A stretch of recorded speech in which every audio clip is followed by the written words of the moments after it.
Mike Pompeo, former CIA Director and Secretary of State, is a central figure in shaping U.S. policy toward Iran. His hawkish stance has consistently advocated for maximum pressure, economic and military, against Tehran. Pompeo's influence was pivotal in the Trump administration's withdrawal from the 2015 nuclear deal and the reimposition of sanctions. He views Iran as a persistent adversary, not a potential partner. His recent claims about Iran's military collapse carry weight, given his direct role in crafting U.S. strategy. Pompeo's words are closely watched by allies and adversaries alike, signaling the direction of American policy. When he declares Iran's military is on the verge of collapse, it's not just rhetoric. It's the perspective of someone who helped engineer that outcome. His statements serve as a barometer for a powerful, ongoing U.S. approach to Iran. Whether one agrees with his methods or not, Pompeo's impact on U.S.-Iran relations is undeniable. His voice continues to shape the narrative and the future of this conflict. Every word he utters is scrutinized for its implications on the region. On March 2, 2026, Pompeo claimed on Hannity that Iran's military is on the cusp of being defanged. He described a regime weakened by years of relentless pressure, militarily and economically. Pompeo argued that the strategy he championed is now bearing fruit. Iran's military and economy are both crumbling. This assessment followed major joint U.S.-Israeli strikes, which he presented as decisive blows. According to Pompeo, these operations have accelerated Iran's decline, pushing its military to the edge of irrelevance. He framed this as the culmination of a long, deliberate campaign to neutralize Iran's threat. The message maximum pressure is working as intended. Pompeo's tone was confident, almost triumphant, suggesting the end of the Iranian threat may be near. He emphasized that this outcome was no accident, but the result of a calculated American policy. His appearance served as a public report card, declaring the strategy's success. For Pompeo, Iran's vulnerability is proof that the U.S. approach is achieving its goals. The world, he implied, is witnessing the unraveling of Iran's military power. The catalyst for Pompeo's remarks was Operation Epic Fury, a massive, coordinated U.S.-Israeli military campaign. This was no limited strike. It was a sweeping assault targeting Iran's core military infrastructure. The operation involved unprecedented cooperation, with both nations' forces hitting command centers, missile sites, drone factories, and naval bases. The goal: systematically dismantle Iran's ability to project power and defend itself. Years of intelligence sharing led to pinpoint strikes on Iran's most sensitive assets. Operation Epic Fury marked a dramatic escalation, overt, widespread, and impossible to ignore. The message to Tehran was clear: the military option is real, and the US and Israel are willing to use it. Beyond physical destruction, the operation aimed to shake the regime's confidence and sow fear. It demonstrated the reach and technological superiority of Iran's adversaries. For Iran's leadership, the psychological impact may be as damaging as the material losses. The operation signaled a new phase in the long-running conflict. It was a show of force designed to change the calculus in Tehran. Western sources report Operation Epic Fury dealt severe blows to Iran's armed forces. Key IRGC bases were hit, disrupting command and control. Ballistic missile facilities and drone plants were destroyed, crippling Iran's strategic deterrent and proxy warfare capabilities. Naval assets in the Persian Gulf were targeted, limiting Iran's ability to threaten shipping.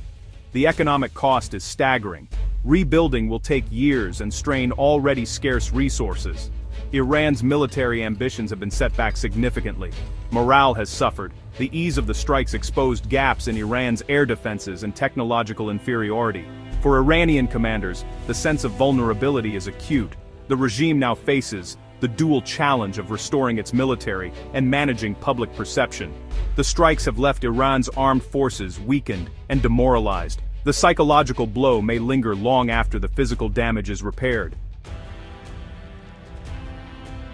Military strikes are only half the story. The other is economic warfare. Since 2018, the U.S. has enforced sweeping sanctions, targeting Iran's vital oil exports and isolating it from global markets. Secondary sanctions punish foreign companies that do business with Tehran, deepening Iran's economic isolation. The result: Iran struggles to import goods, access reserves, and attract investment. The rial has collapsed, triggering hyperinflation and wiping out life savings. Unemployment and poverty have soared, and austerity measures have fueled public anger. The regime's ability to fund its military and regional proxies has been severely curtailed. Economic pain is widespread, touching every Iranian household. The ultimate goal: starve the regime of resources for its nuclear and military ambitions. By crippling the economy, the US aims to weaken Iran from within. This slow siege is designed to force change without direct war. The economic front is as critical as the military one. Together, they form a relentless campaign to bring the regime to its knees. Today's crisis is the result of a strategy Pompeo unveiled in 2018 after the US left the Iran nuclear deal. The new approach abandoned engagement for confrontation, aiming to counter all of Iran's regional activities. The plan's pillars: reimpose and expand sanctions, strengthen alliances with Israel and Gulf states, and isolate Iran politically and militarily. Pompeo issued 12 sweeping demands, including ending uranium enrichment, halting missile development, and ceasing support for proxies. The demands were intentionally uncompromising, designed to force a fundamental change in regime behavior. The strategy was not about compromise, but about overwhelming pressure. Diplomacy was replaced by a campaign to force capitulation or collapse. The administration argued only power would change Iran's course.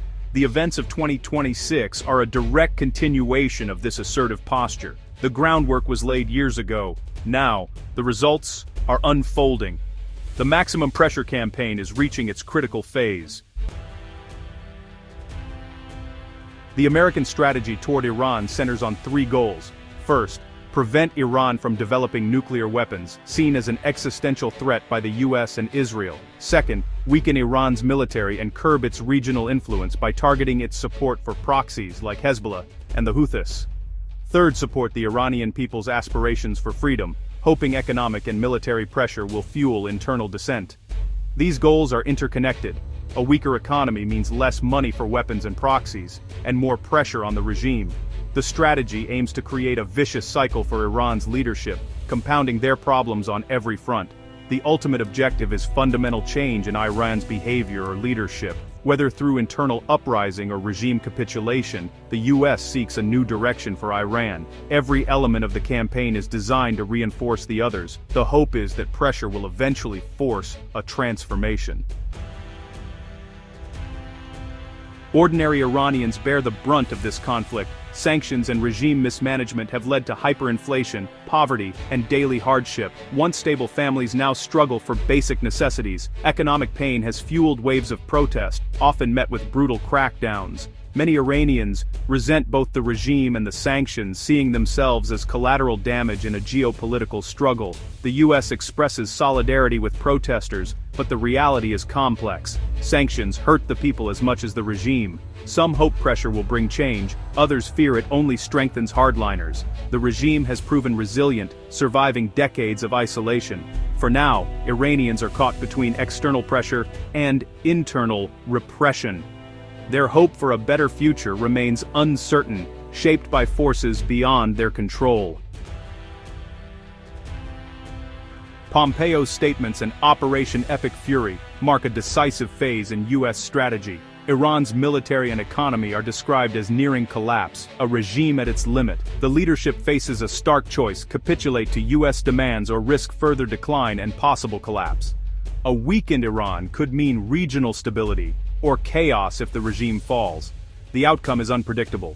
A power vacuum could spark new conflicts.